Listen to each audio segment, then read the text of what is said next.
Hello friends, book insider पर आप सभी का स्वागत है। आज हम बात करने वाले हैं how to have your best year ever by Jim Rohn book के बारे में। रात के 10 बज रहे थे। राधा अपने कमरे में बैठी थी। बाहर सर्दियों की ठंडी हवा खिड़की के शीशे से टकरा रही थी। उसके कमरे की दीवार पर एक छोटा सा लैंप जल रहा था जो हल्की पीली रोशनी बिखेर रहा था।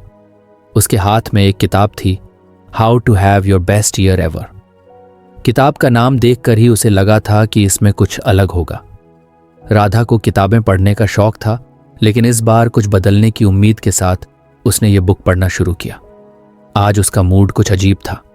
कॉलेज में दोस्तों से हुई छोटी सी बहस ने उसका दिन खराब कर दिया था। उसे लग रहा था कि उसकी लाइफ बहुत मोनोटॉनिक हो गई है।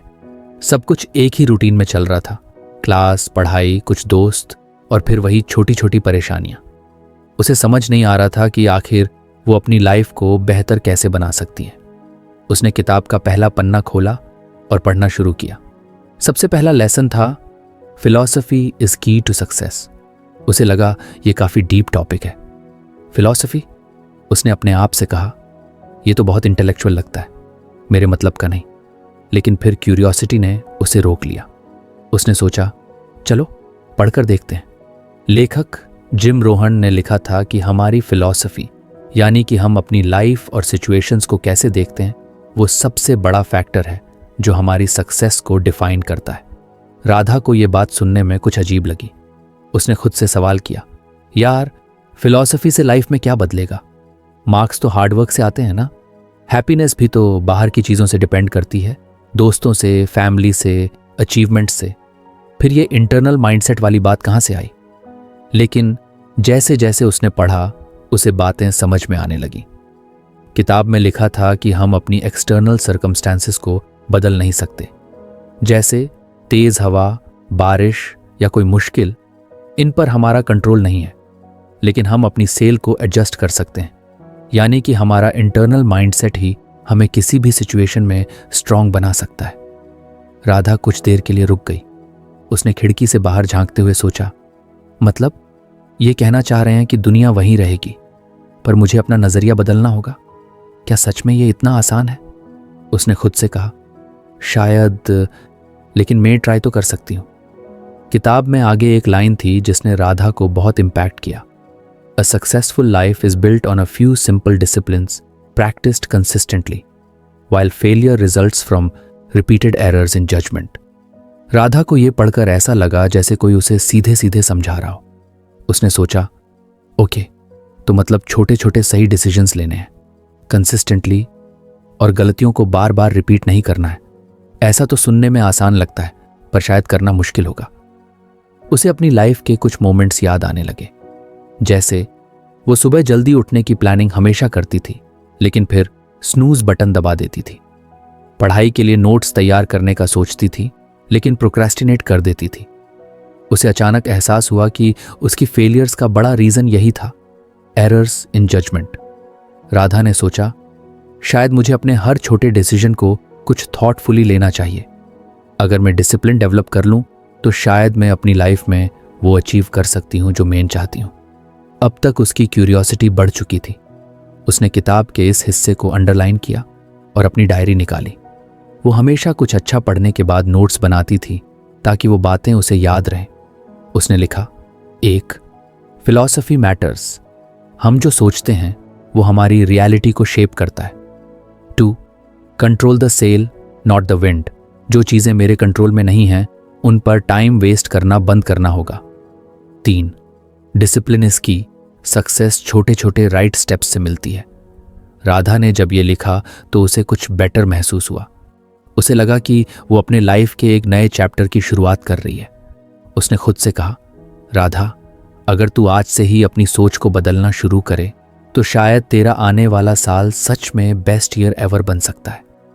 उस रात उसने सोने से पहले एक नया गोल सेट किया। उसने सोचा, मैं हर दिन बस एक छोटा सा डिसिप्लिन प्रैक्टिस करूंगी। आज से छोटी छोटी चीज़ों को इग्नोर नहीं करूंगी। ये मेरा पहला स्टेप होगा। उसने अपनी किताब बंद की और सोने की कोशिश की, लेकिन उसके दिमाग में अब भी वो शब्द गूंज रहे थे, control the sail not the wind. उसे ये बात अंदर तक छू गई थी। उसने मन ही मन ठान लिया कि अब वो अपनी लाइफ में कोई भी चीज हल्के में नहीं लेगी। अगले दिन सुबह राधा जल्दी उठ गई। उसने अपने कमरे की खिड़की खोली और बाहर देखा। सर्द हवा अब भी चल रही थी, लेकिन आज उसने महसूस किया कि वो हवा परेशान करने वाली नहीं थी, बल्कि एक फ्रेश स्टार्ट का इशारा थी। राधा ने अपनी डायरी खोली और उसमें लिखा, आज से मेरी फिलॉसफी सिंपल होगी।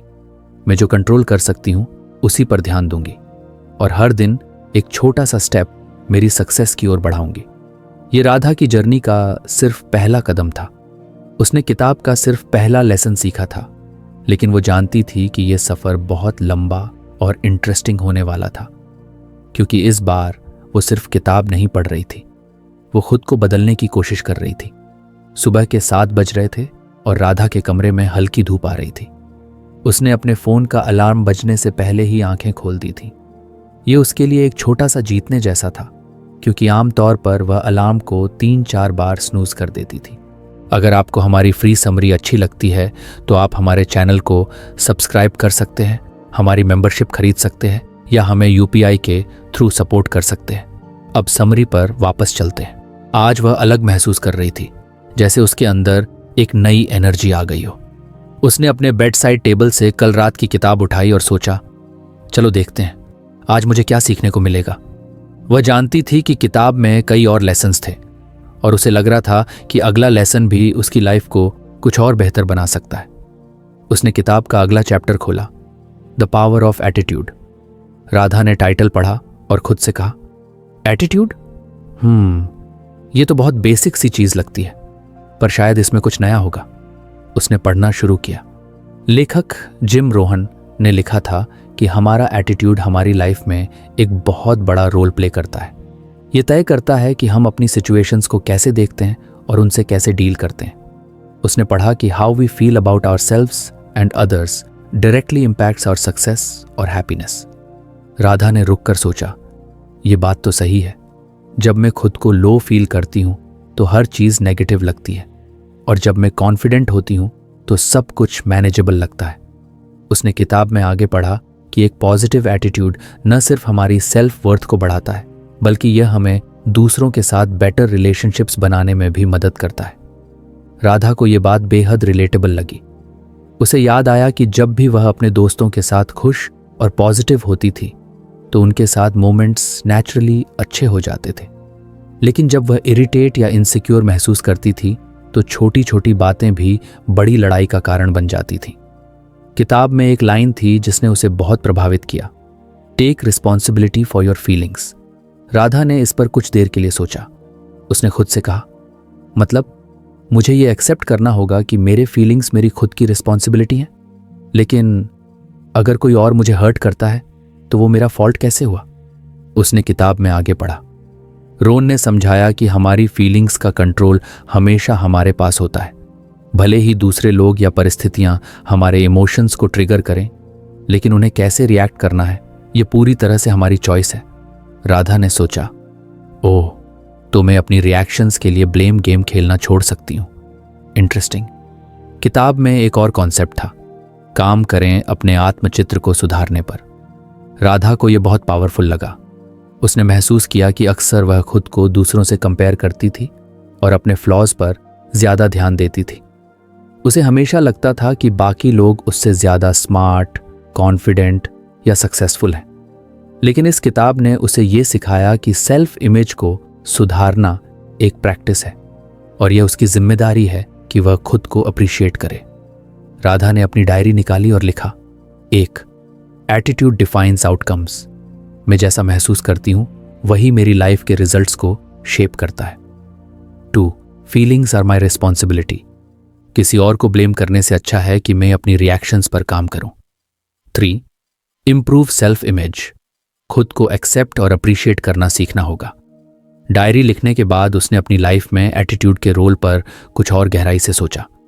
उसे याद आया कि कैसे स्कूल के समय में वह अपने डांस परफॉर्मेंस को लेकर हमेशा नर्वस रहती थी, लेकिन जब उसकी एक दोस्त ने उसे कहा था, राधा तू बहुत अच्छा डांस करती है, बस कॉन्फिडेंस रखना, तो उसका एटीट्यूड इंस्टेंटली बदल गया था।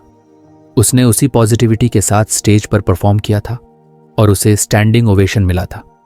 राधा ने सोचा, तो मतलब अगर मैं खुद के बारे में अच्छा सोचूं और खुद को एनकरेज करूं तो मैं किसी भी मुश्किल सिचुएशन को हैंडल कर सकती हूं।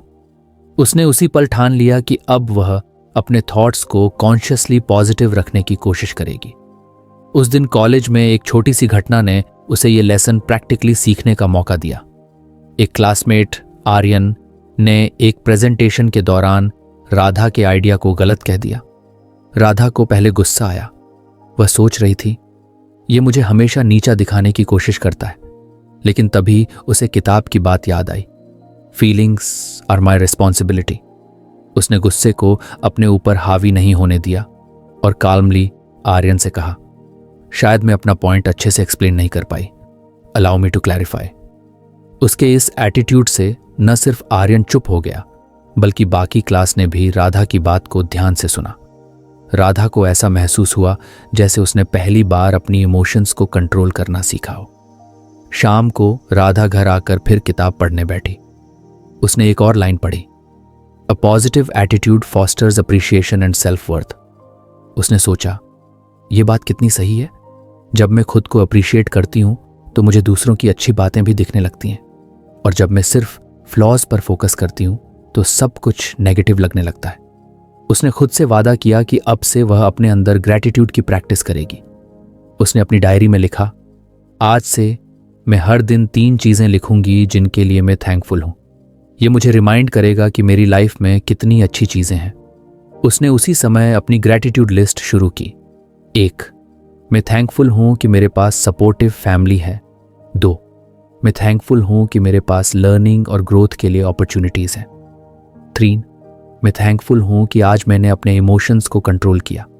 राधा ने महसूस किया कि ये छोटी छोटी बातें उसके एटीट्यूड को धीरे धीरे बदल रही थीं। वह अब हर सिचुएशन को एक नई नज़र से देख रही थी। जैसे जैसे दिन बीतते गए, राधा ने अपने एटीट्यूड में आए इस बदलाव को अपनी लाइफ के हर हिस्से में महसूस किया। उसने खुद से कहा, अगर मैं हर दिन कुछ कुछ बेहतर बनूं तो ये छोटी छोटी इंप्रूवमेंट्स मिलकर मेरी पूरी लाइफ को बदल सकती है। ये राधा की जर्नी का सिर्फ दूसरा चैप्टर था। उसे पता था कि इस किताब में अभी और भी कई लेसन्स थे जो उसकी सोच को और गहराई देंगे, लेकिन फिलहाल उसने अपने एटीट्यूड को एक नया शेप देना शुरू कर दिया था। राधा का दिन अब काफी ऑर्गेनाइज्ड रहने लगा था। वह सुबह जल्दी उठती, अपनी डायरी में ग्रैटिट्यूड लिस्ट लिखती और फिर दिन की शुरुआत करती। उसके अंदर एक नई ऊर्जा आ गई थी। उसने अब तक किताब के 2 लेसन सीखे थे और उन्हें अपनी लाइफ में अप्लाई करने की कोशिश कर रही थी। वह महसूस कर रही थी कि उसकी सोच और एटीट्यूड में धीरे धीरे बदलाव आ रहा है। उसने उस रात अपने कमरे की टेबल लैंप ऑन किया और किताब के अगले चैप्टर पर नजर डाली, सेट क्लियर गोल्स। राधा ने यह टाइटल पढ़ा और कुछ देर के लिए सोच में पड़ गई। उसने खुद से कहा, गोल्स, हाँ, ये तो हर कोई कहता है कि लाइफ में गोल्स होने चाहिए, लेकिन मेरे तो अभी कोई खास गोल्स नहीं है। बस पढ़ाई पूरी करनी है और कुछ बड़ा करना है। यही तो सबका सपना होता है ना? उसने किताब खोलकर पढ़ना शुरू किया। लेखक ने लिखा था कि बिना क्लियर गोल्स के लोग अपनी लाइफ में डायरेक्शनलेस हो जाते हैं, और अगर आपके पास अपने सपनों का कोई प्लान नहीं है तो आप किसी और के प्लान का हिस्सा बन सकते हैं। राधा को यह लाइन सुनकर झटका सा लगा। उसने सोचा, ओह, ये बात तो मैंने कभी सोची ही नहीं। मतलब अगर मैंने अपनी लाइफ को सही तरीके से प्लान नहीं किया तो मैं अपनी लाइफ को अपने हिसाब से जीने का मौका खो दूंगी। किताब में एक और पावरफुल लाइन थी, लक्ष्य भविष्य के लिए एक मार्गदर्शक के रूप में कार्य करते हैं। राधा ने इसे अंडरलाइन कर दिया। उसने महसूस किया कि उसकी लाइफ में अभी एक रोड मैप की कमी थी। वह बस हर दिन को बिना किसी खास प्लान के जी रही थी। लेखक ने गोल्स को क्लियर और मेजरेबल बनाने की इंपॉर्टेंस पर जोर दिया था। राधा को यह बात बहुत प्रैक्टिकल लगी। उसने अपने आप से पूछा, अभी तक मैंने कौन से ऐसे गोल्स सेट किए हैं जो स्पेसिफिक और मेजरेबल हैं? शायद कोई नहीं। मैं बस सोचती हूं कि एक दिन मैं सक्सेसफुल बन जाऊंगी, लेकिन वो सक्सेस कैसी दिखती है मैंने कभी सोचा ही नहीं। उसने किताब में आगे पढ़ा कि गोल्स को लिखने और उन्हें स्पेसिफिक बनाने से वे ज़्यादा अचीवेबल हो जाते हैं। लेखक ने इनकरेज किया था कि गोल्स को हमेशा मेजरेबल बनाना चाहिए ताकि आप ये जान सकें कि आप अपनी प्रोग्रेस के किस स्टेज पर हैं। राधा को यह बात रेवोल्यूशनरी लगी। उसने तुरंत अपनी डायरी उठाई और अपनी लाइफ के बारे में गहराई से सोचने लगी। उसने अपनी डायरी में एक पन्ना खोला और लिखा, मुझे कौन कौन से गोल्स अचीव करने हैं। वह कुछ देर तक ब्लैंक स्टेयरिंग करती रही। फिर उसने लिखना शुरू किया। 1, अगले 6 महीनों में मेरी पढ़ाई में इम्प्रूवमेंट होनी चाहिए। मेरा टारगेट है कि मैं हर सब्जेक्ट में कम से कम 85% मार्क्स लाऊं। 2, मैं अपनी फिटनेस पर काम करना चाहती हूं। अगले 3 महीनों में मैं डेली 30 मिनट एक्सरसाइज करूंगी। 3, मैं सेल्फ इम्प्रूवमेंट के लिए हर महीने एक नई किताब पढ़ूंगी। राधा ने महसूस किया कि इन गोल्स को लिखते ही उसकी सोच में क्लैरिटी आ गई थी। उसने महसूस किया कि ये गोल्स वेग नहीं थे, बल्कि स्पेसिफिक और मेजरेबल थे। किताब में एक और कॉन्सेप्ट था जिसने उसे बहुत प्रभावित किया। Face the future with anticipation, not apprehension. Radha को लगा कि यह बात शायद उसके लिए ही लिखी गई थी। अक्सर वह अपने फ्यूचर को लेकर एंग्शियस रहती थी। उसे डर था कि कहीं वह अपनी एक्सपेक्टेशंस पर खरी न उतरे। लेकिन अब उसे समझ में आ रहा था कि डरने से कुछ नहीं होगा। उसे अपने फ्यूचर को एक्साइटमेंट के साथ देखना होगा। राधा ने सोचा, अगर मुझे अपने गोल्स को अचीव करना है तो मुझे हर दिन उनके बारे में एक्साइटेड रहना होगा। ये डरने की बात नहीं है, बल्कि खुद को एक बेहतर वर्जन बनाने का मौका है। अगले दिन राधा ने अपने गोल्स पर काम करना शुरू कर दिया। उसने सबसे पहले अपने पढ़ाई के टारगेट पर ध्यान दिया। उसने अपने सब्जेक्ट्स की लिस्ट बनाई और एक टाइम टेबल तैयार किया। उसने सोचा, अगर मैं हर दिन 2 घंटे एक्स्ट्रा पढ़ाई करूं तो ये टारगेट अचीवेबल है। फिटनेस के लिए उसने एक छोटा सा कदम उठाया। वह सुबह 15 मिनट के लिए योगा करने लगी। हालांकि यह शुरुआत थी, लेकिन उसने खुद से कहा, यह छोटा स्टेप ही मेरे बड़े गोल की शुरुआत है। शाम को उसने अपनी किताब पढ़ने का भी प्लान बनाया। वह जानती थी कि सेल्फ इम्प्रूवमेंट की दिशा में यह एक जरूरी कदम था। कुछ दिनों के अंदर ही राधा को अपने गोल्स के लिए काम करते हुए सेटिस्फैक्शन महसूस होने लगा। उसने देखा कि जब आपके पास क्लियर गोल्स होते हैं तो हर दिन मीनिंगफुल लगता है। अब उसका दिन सिर्फ गुजरने के लिए नहीं होता था, बल्कि हर दिन एक पर्पस के साथ शुरू होता था। एक दिन उसकी दोस्त रिया ने पूछा, राधा, तू कुछ अलग लग रही है आजकल, इतना फोकस्ड कैसे हो गई? राधा मुस्कुराई और बोली, बस मैंने अपनी लाइफ को कुछ सीरियसली लेना शुरू कर दिया है। अब मैं अपनी डायरेक्शन डिफाइन कर रही हूं और ये बहुत अच्छा लग रहा है। रिया ने कहा, वाह, मुझे भी ये सीखनी चाहिए, लेकिन मुझे तो समझ नहीं आता कि गोल्स कैसे सेट करें। राधा ने उसे वही बातें बताईं जो उसने किताब से सीखी थीं। उसने कहा, देख, गोल्स को लिखना बहुत ज़रूरी है और उन्हें ऐसा बनाना चाहिए कि वे स्पेसिफिक और मेजरेबल हों। बस एक बार ट्राई करके देख। उस रात राधा ने महसूस किया कि वह सिर्फ खुद को नहीं बदल रही थी, बल्कि अपने आसपास के लोगों को भी इंस्पायर कर रही थी। उसने किताब का एक और इम्पॉर्टेंट हिस्सा पढ़ा, success is the progressive realisation of a worthy goal. ये लाइन उसके दिमाग में गूंजने लगी। उसने सोचा, सक्सेस का मतलब सिर्फ बड़े रिजल्ट्स नहीं है। अगर मैं हर दिन अपने गोल्स की ओर कुछ कुछ बढ़ रही हूं तो वो भी सक्सेस है। राधा ने अब अपने गोल्स को डिवाइड करना शुरू कर दिया। उसने उन्हें शॉर्ट टर्म और लॉन्ग टर्म कैटेगरीज में बांटा। उसने अपनी डायरी में लिखा, शॉर्ट टर्म गोल्स 1, अगले हफ्ते तक सभी चैप्टर्स रिवाइज करना। 2, इस महीने तक डेली योगा को हैबिट बनाना। 3, अपनी करंट किताब खत्म करना। लॉन्ग टर्म गोल्स 1, ग्रेजुएशन के बाद एक अच्छी इंटर्नशिप पाना। 2, अगले साल तक 90% मार्क्स तक पहुंचना। 3, एक कॉन्फिडेंट पब्लिक स्पीकर बनना। राधा ने देखा कि गोल्स को कैटेगरीज में बांटने से उन्हें अचीव करना आसान लगता है। अब उसके पास एक क्लियर रोड मैप था और वह जानती थी कि उसे किस डायरेक्शन में जाना है। उसने यह भी सीखा कि गोल्स को रिवाइज करना जरूरी है।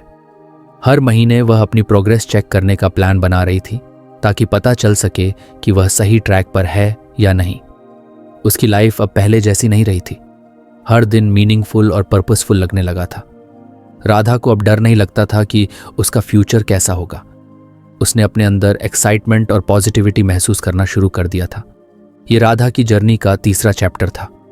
उसने सीखा कि गोल्स सिर्फ ड्रीम्स नहीं होते, बल्कि वे एक्शन प्लान होते हैं जो आपकी लाइफ को शेप देते हैं। और इस बात ने उसे एक नई दिशा और क्लैरिटी दी थी। लेकिन यह जर्नी अभी खत्म नहीं हुई थी। किताब के और भी लेसन्स उसका इंतजार कर रहे थे। रात का समय था और राधा अपने कमरे में आराम से बैठकर किताब पढ़ रही थी। उसने अब तक 3 लेसन सीखे थे और उन पर काम करना उसकी आदत बन चुकी थी, लेकिन उसे पता था कि यह किताब सिर्फ एक शुरुआत थी और अभी उसे बहुत कुछ सीखना बाकी था। उसने किताब का अगला पन्ना पलटा। अगला लेसन था embrace continuous learning and self improvement. Radha ने यह टाइटल पढ़ा और मुस्कुराई। उसने खुद से कहा, सीखना ये तो वैसे भी हमारी लाइफ का हिस्सा होना चाहिए, लेकिन शायद इसमें कुछ ऐसा होगा जो मैं अब तक नहीं समझ पाई हूं। उसने पढ़ना शुरू किया। लेखक ने लिखा था कि हमें अपने ऊपर, अपनी नौकरी या किसी और चीज से ज्यादा मेहनत करनी चाहिए। ये लाइन पढ़ते ही राधा रुक गई। उसने सोचा, अभी तक तो मैं हमेशा सोचती थी कि मेरी पढ़ाई और करियर सबसे ज्यादा जरूरी है, पर ये कह रहे हैं कि खुद पर मेहनत करना सबसे पहले आना चाहिए। इंटरेस्टिंग। किताब में आगे लिखा था कि continuous learning and self improvement हमें न सिर्फ व्यक्तिगत रूप से बल्कि प्रोफेशनल रूप से भी ज्यादा वैल्यूएबल बनाते हैं। राधा ने इसे अंडरलाइन कर लिया। उसे महसूस हुआ कि वह खुद पर काम करने के मामले में अब तक बहुत कम ध्यान देती थी। लेखक ने एक और बात कही, work harder on your self than on your job. ये वाक्य उसके दिमाग में गूंजने लगा। उसने खुद से पूछा, मैं अपने ऊपर कितनी मेहनत कर रही हूं? क्या मैं रोज कुछ नया सीख रही हूं? राधा को याद आया कि उसने पहले अपने गोल्स में हर महीने एक किताब पढ़ने का टारगेट रखा था, लेकिन उसने सोचा कि सेल्फ इंप्रूवमेंट सिर्फ किताबें पढ़ने तक सीमित नहीं है, इसे और गहराई में जाना होगा। उसने डायरी निकाली और लिखा, मुझे खुद को इंप्रूव करने के लिए कौन कौन से स्टेप्स लेने चाहिए। उसने कुछ पॉइंट्स लिखे। 1, नई स्किल सीखना। मैं हर महीने एक नई स्किल सीखने की कोशिश करूंगी, चाहे वह कुकिंग हो, कोडिंग हो या कोई लैंग्वेज। 2, फीडबैक लेना। मुझे दूसरों से यह पूछना चाहिए कि मैं किन चीज़ों में सुधार कर सकती हूँ। 3, रिफ्लेक्ट करना। हर दिन के अंत में यह सोचना कि मैंने क्या सीखा और क्या बेहतर कर सकती हूँ। राधा ने महसूस किया कि सेल्फ इंप्रूवमेंट का मतलब सिर्फ ज्ञान लेना नहीं है, बल्कि उस ज्ञान को लागू करना और उससे बढ़ना है। उसने किताब में पढ़ा कि हमें अपने एक्सपीरियंसेस पर रिफ्लेक्ट करना चाहिए और इनसाइट्स को एक्शन में बदलना चाहिए। उसने उस दिन से एक नई आदत शुरू की, रात को सोने से पहले 10 मिनट यह सोचने में बिताना कि उसने दिन भर क्या सीखा। पहले दिन उसने अपनी डायरी में लिखा, आज मैंने पेशेंस सीखा। क्लास में जब टीचर ने मुझे कुछ समझाने में देर की तो मैं इरिटेट होने वाली थी, लेकिन मैंने खुद को रोक लिया और उनकी बात को ध्यान से सुना। इससे मुझे एक नई पर्सपेक्टिव मिली। राधा को यह छोटा सा स्टेप बहुत एम्पावरिंग लगा। उसने महसूस किया कि रिफ्लेक्शन उसे अपनी गलतियों और अचीवमेंट्स दोनों को बेहतर तरीके से समझने में मदद कर रहा था। किताब में एक और बात लिखी थी जिसने उसे गहरा प्रभावित किया, ज्ञान को हर संभव स्रोत से अवशोषित करें।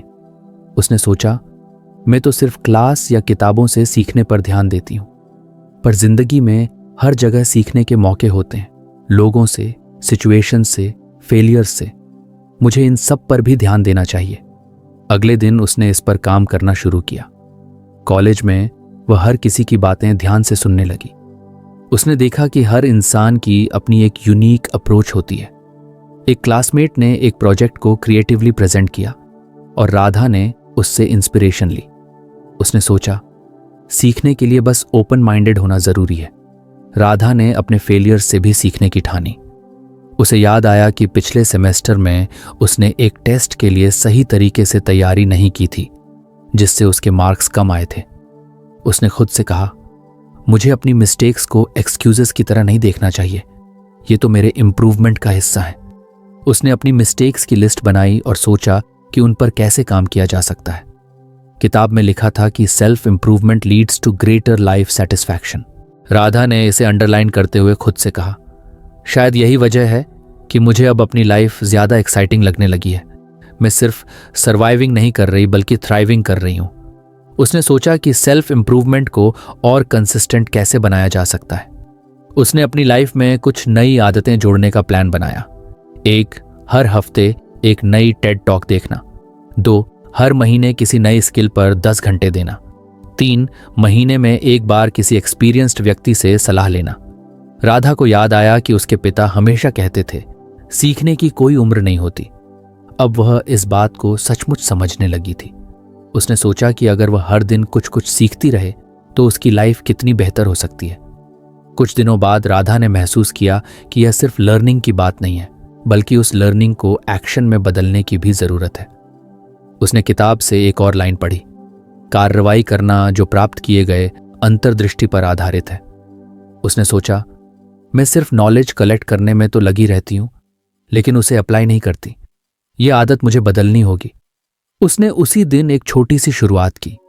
वह जिस टेड टॉक को देखकर इंस्पायर्ड हुई थी, उसने उसमें बताए गए टिप्स को अपनी पढ़ाई में अप्लाई किया। उसने देखा कि उसका फोकस बढ़ने लगा था। उसने खुद से कहा, एक्शन लेना लर्निंग का सबसे इंपॉर्टेंट पार्ट है। राधा को अब समझ में आ रहा था कि सेल्फ इंप्रूवमेंट कोई एक बार की बात नहीं है, ये एक ऑनगोइंग प्रोसेस है। उसने अपने आप से वादा किया कि वह हमेशा एक लर्नर बनी रहेगी। कुछ हफ्तों के अंदर राधा ने खुद में एक बड़ा बदलाव महसूस किया। वह पहले से ज्यादा कॉन्फिडेंट, डिसिप्लिन्ड और क्यूरियस हो गई थी। उसने महसूस किया कि सेल्फ इंप्रूवमेंट सिर्फ उसे एक बेटर इंसान बना रहा था, बल्कि उसकी ओवरऑल लाइफ सेटिस्फैक्शन भी बढ़ा रहा था। राधा ने अपनी डायरी और किताब उठाई और अपने पसंदीदा कोने में बैठ गई। बाहर ठंडी हवा चल रही थी और मौसम धीरे धीरे सर्दियों की ओर बढ़ रहा था। वह किताब के अगले चैप्टर पर पहुंची, जिसका नाम था understand the seasons of life. इस टाइटल ने राधा को तुरंत सोचने पर मजबूर कर दिया। उसने बुदबुदाया, सीजन्स ऑफ लाइफ? इसका मतलब क्या हो सकता है? क्या हमारी लाइफ भी मौसमों की तरह बदलती रहती है? उसने पन्ना पलटा और पढ़ना शुरू किया। लेखक ने लिखा था कि हमारी जिंदगी भी मौसमों की तरह होती है। वह लगातार बदलती रहती है। बस जैसे सर्दी, गर्मी, बसंत और बारिश आते जाते हैं, वैसे ही जिंदगी में भी अच्छे और बुरे समय आते हैं। राधा को यह विचार बहुत दिलचस्प लगा। उसने सोचा, तो क्या हर बुरा समय हमेशा के लिए नहीं रहता? और क्या हर अच्छा समय खुद से नहीं टिकता? किताब में आगे लिखा था कि अगर हम यह समझ जाएं कि जिंदगी में हर चीज टेम्पोरेरी है, तो हम न केवल मुश्किल समय को सहन कर सकते हैं, बल्कि अच्छे समय का पूरा आनंद भी ले सकते हैं। राधा को यह बात बेहद एम्पावरिंग लगी।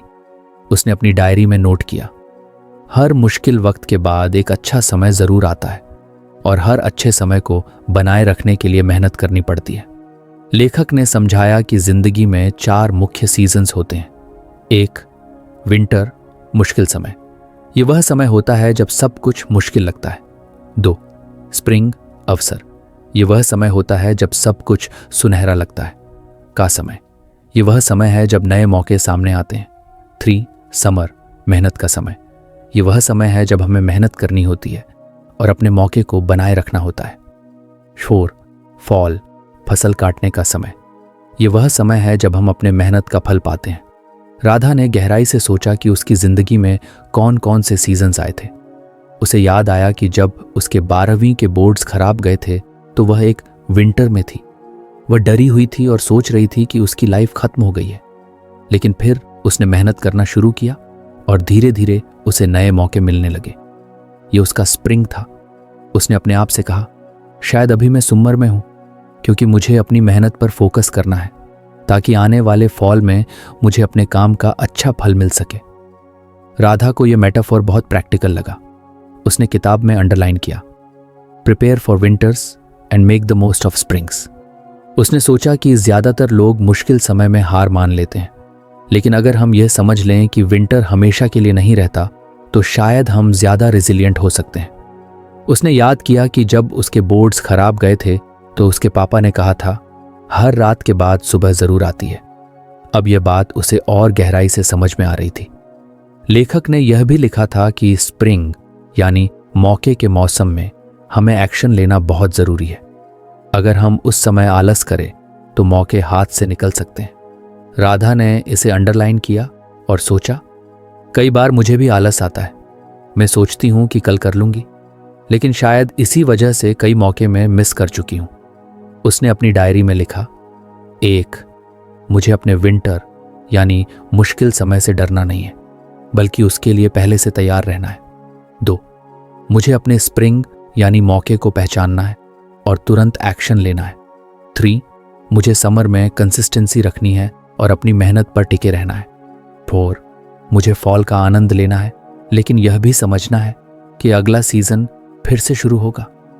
राधा ने सोचा कि यह फिलॉसफी सिर्फ पर्सनल लाइफ पर ही नहीं बल्कि हर जगह लागू होती है। उसने खुद से पूछा, क्या मैं अपनी लाइफ में सीजन्स को सही तरीके से मैनेज कर रही हूं? उसने देखा कि कई बार जब उसके पास मौके होते हैं तब वह प्रोक्रेस्टिनेट कर देती है।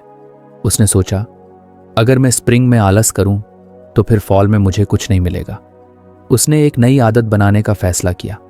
अब जब भी उसे कोई नया मौका दिखेगा वह उसे तुरंत एक्शन में बदलेगी। किताब में यह भी लिखा था कि समर यानी मेहनत का समय सबसे चैलेंजिंग होता है, क्योंकि इस समय हम सोच सकते हैं कि सब कुछ अच्छा चल रहा है तो अब मेहनत करने की जरूरत नहीं है, लेकिन यही समय होता है जब हमें अपनी मेहनत जारी रखनी चाहिए। राधा ने महसूस किया कि वह अक्सर ऐसा करती थी। जब उसका कोई एग्जाम अच्छा चला जाता तो वह सोचती थी कि अब उसे कुछ रिलैक्स कर लेना चाहिए, लेकिन अब उसने समझा कि कंसिस्टेंसी ही सक्सेस की कुंजी है।